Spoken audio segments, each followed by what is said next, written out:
하나님의 말씀 사사기 9장 1절에서 6절까지 말씀입니다.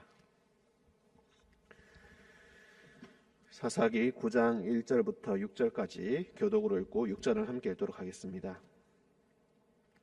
1절입니다. 여룹바알의 아들 아비멜렉이 세겜에 가서 그의 어머니의 형제에게 이르러 그들과 그의 외조부의 집에 온 가족에게 말하여 이르되, 청하노니 너희는 세겜의 모든 사람들의 귀에 말하라. 여룹바알의 아들 70명이 다 너희를 다스림과 한 사람이 너희를 다스림이 어느 것이 너희에게 나으냐. 또 나는 너희와 골육임을 기억하라 하니, 그의 어머니의 형제들이 그를 위하여 이 모든 말을 세겜의 모든 사람들의 귀에 말하매 그들의 마음이 아비멜렉에게로 기울어서 이르기를 그는 우리 형제라 하고, 바알브릿 신전에서 은 70개를 내어 그에게 주매 아비멜렉이 그것으로 방탕하고 경박한 사람들을 사서 자기를 따르게 하고, 오브라에 있는 그의 아버지의 집으로 가서 여룹바알의 아들 곧 자기 형제 70명을 한 바위 위에서 죽였으되 다만 여룹바알의 막내 아들 요담은 스스로 숨었으므로 남으니라. 세겜의 모든 사람과 밀로 모든 족속이 모여서 세겜에 있는 상수리 나무 기둥 곁에서 아비멜렉을 왕으로 삼으니라. 아멘. 기도하겠습니다. 사랑과 은총이 충만하신 주님, 새날을 허락하사 말씀과 기도로 시작하게 하시니 참으로 감사합니다.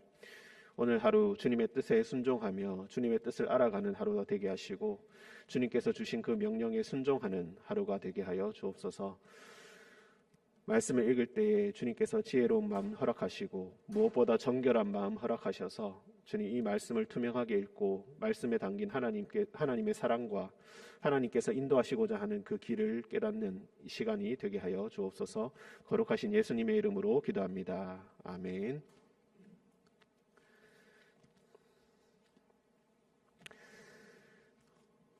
(9장 1절) 보기 전에 8장 22절부터 보겠습니다. 8장 22절. 전쟁에서 승리하고 난 이후에, 미디안과의 전쟁에서 승리하고 난 이후에 이스라엘 사람들이 기드온에게 이르되, 당신이 우리를 미디안의 손에서 구원하셨으니 당신과 당신의 아들과 당신의 손자가 우리를 다스리소서. 자, 성경에서 구약에서 처음으로 왕에 대한 언급이 나옵니다. 이제 당신이 우리의 왕이 되어 주십시오. 이렇게 이야기합니다. 하지만 23절에서 기드온이 거절합니다. 나는 다스리지 않겠고 나의 아들도 다스리지 않겠고 여호와께서 너희를 다스리시리라. 참 멋진 대답입니다. 하지만 그 뒤에 24절에서 내가 너희에게 요청할 일이 있으니 탈취한 귀고리를 내게 주어라. 그래서 그 귀고리를 전부 다 떼어서 주었더니 27절, 기드온이 그 금으로 에봇 하나를 만들어 자기의 성읍 오브라에 두었더니 온 이스라엘이 그것을 음란하게 위하였다. 그것이 기드온과 그의 집에 올무가 되었다. 넘어서 30절, 기드온이 아내가 많으므로 그의 몸에서 낳은 아들이 70명이었고 세겜에 있는 그의 첩도 아들을 낳았으므로 그 이름을 아비멜렉이라 하였더라. 자, 24절부터 28절 그리고 29절부터 또 32절 그리고 33절부터 35절까지는 이제 기드온이 죽은 후에 바로 타락한 모습들을 우리가 볼 수가 있겠습니다.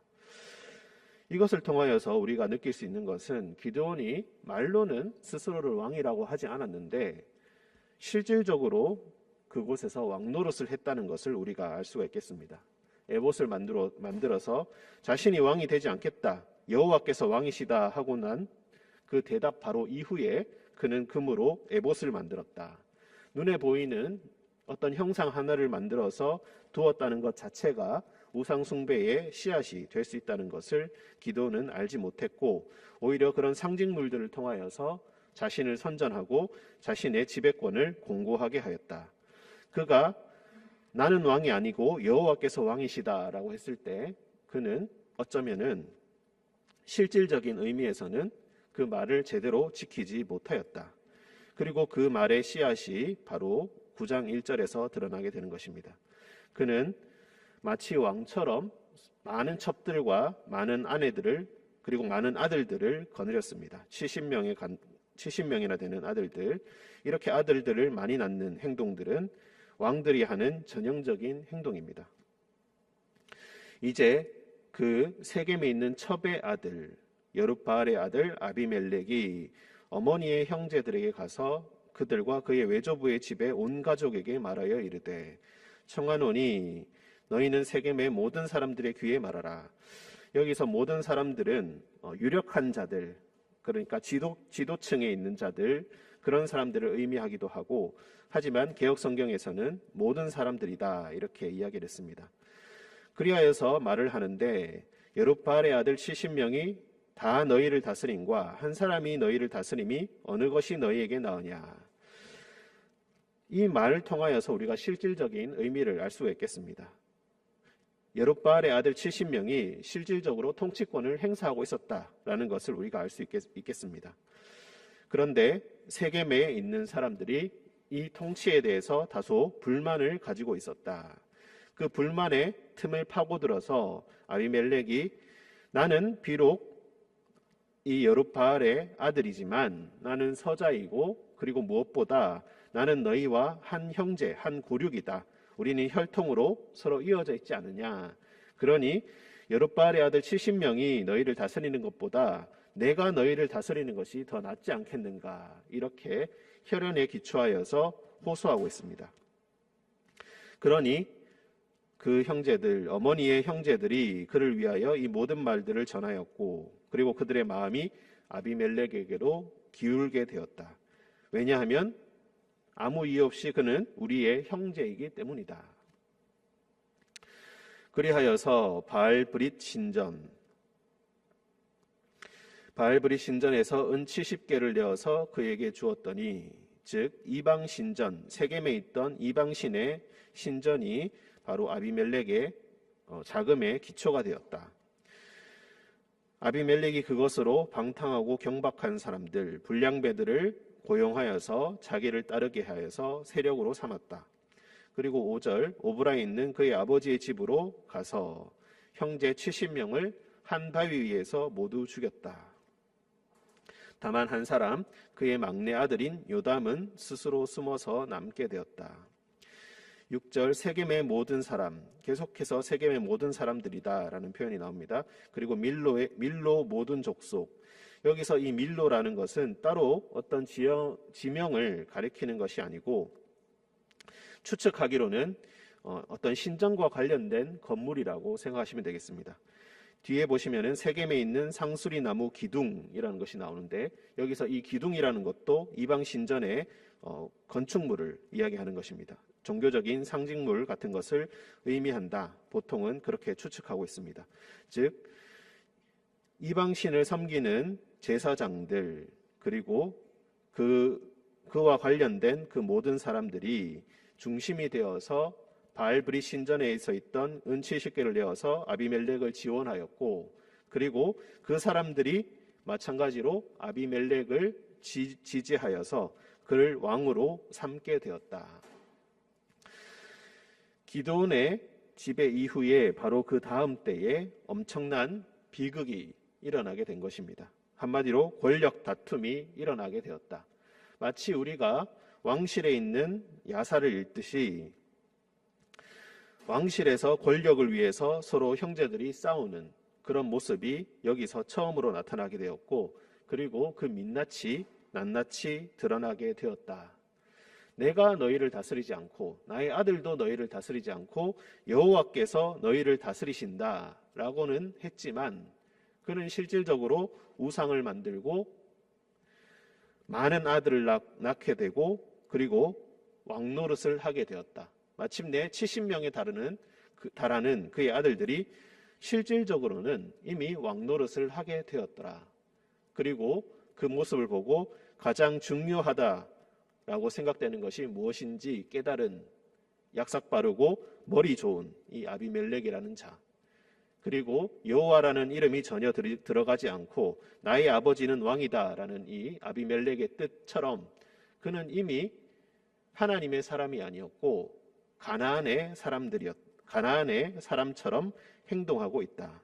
이미 아브라함 시절에, 이삭의 시절에 아비멜렉이라는 가나안 족속의 왕이 있었다는 것을 우리는 이미 알고 있습니다. 자신의 아들의 이름이 여룹바알, 기드온의 아들의 이름이 아비멜렉이었다는 것도 참으로 의미심장한 것입니다. 우리는 그래서 이렇게 생각할 수 있겠습니다. 다음 세대를 신앙으로 교육한다는 것은 어떤 의미인가? 우리가 진정 신앙으로 다음 세대를 제대로 교육하지 않으면 어떤 일이 일어나는가?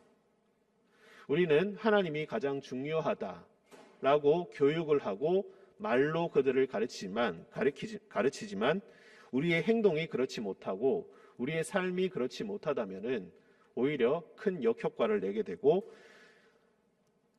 우리의 자녀들의 세대에서는 이런 끔찍한 비극이 일어날 수도 있다는 것입니다. 가르치는 것은 결코 말로만 할 수 있는 것이 아니라 삶으로 가르치는 것이고 평소의 행동으로 가르치는 것이다. 하나님이 가장 중요하고 예배가 가장 중요하다 하면서 고3이 되어서 왜 교회에 가느냐? 1년 동안은 교회에 가지 않아도 된다. 학원을 선택하게 하고 그리고 예배 일주일에 한 번 1시간 동안 예배드리는 그 시간조차 아이들을 보내는 것을 아까워하면서 어떻게 하나님께서 가장 중요하다라는 것을 애들에게 가르쳐 줄 수 있겠습니까? 이미 아이들은 모두 다 알고 있습니다. 수능이 중요하고 대학이 중요하고 직업이 중요하고 그런 것들이 가장 중요한 것이고 오히려 그것을 위하여서 하나님께 복을 빌고 하나님을 섬기고 있다면은 우리는 아이들에게 잘못 하나님을 가르쳐주고 있는 것입니다. 여호와께서 너희를 다스리실 것이다 라고 하면서 금으로 에봇을 만들어서 이것을 바라보라고 백성들에게 이야기하고 그리고 그 이후에 자녀들은 당연히 여호와를 섬기는 것이 아니라 바알 브릿을 자신의 신으로 삼고 그리고 그 자금으로 행동하고 그곳을 섬기던 사람들이 백성들 간의 분열을 일으키고 갈등을 일으켜서 결국 권력을 위해서 서로를 죽이는 끔찍한 일들을 하게 된다. 오늘 말씀을 통하여서 다시 한번 우리의 신앙을 돌아보고 우리의 자녀들을 믿음으로 교육한다는 것의 의미를 그리고 그 사명에 대해서 더욱더 엄격하게 생각해야 할 것입니다. 하나님의 뜻대로 오늘 하루를 살아가는 것이 우리뿐만이 아니라 우리 자녀들을 위한 것이기도 함을 기억하시는 하루 되시기를 주님의 이름으로 기원합니다. 함께 기도하겠습니다. 사랑과 은총이 충만하신 주님, 아비멜렉의 비극을 보면서 믿음의 의미 그리고 신앙 교육의 의미를 다시 한번 생각합니다. 말로 가르쳐서 논리로 가르쳐서 될 수 있는 것이 아님을 우리는 이미 알고 있습니다. 우리의 삶과 우리의 말과 행동이 결국 아이들에게 전달되고 그리고 자녀들이 그것을 보고 배운다는 것을 그리고 무엇을 가장 중요하게 여기는지를 보고 배움을 우리는 말씀을 통하여서 또한 깨닫습니다. 주님, 무엇이 가장 중요한지 다시 한번 생각하는 하루 되게 하시고 그리고 하나님을 중심으로 살아간다는 것의 그 의미를 다시 한번 생각하는 오늘 하루가 되게 하여 주옵소서.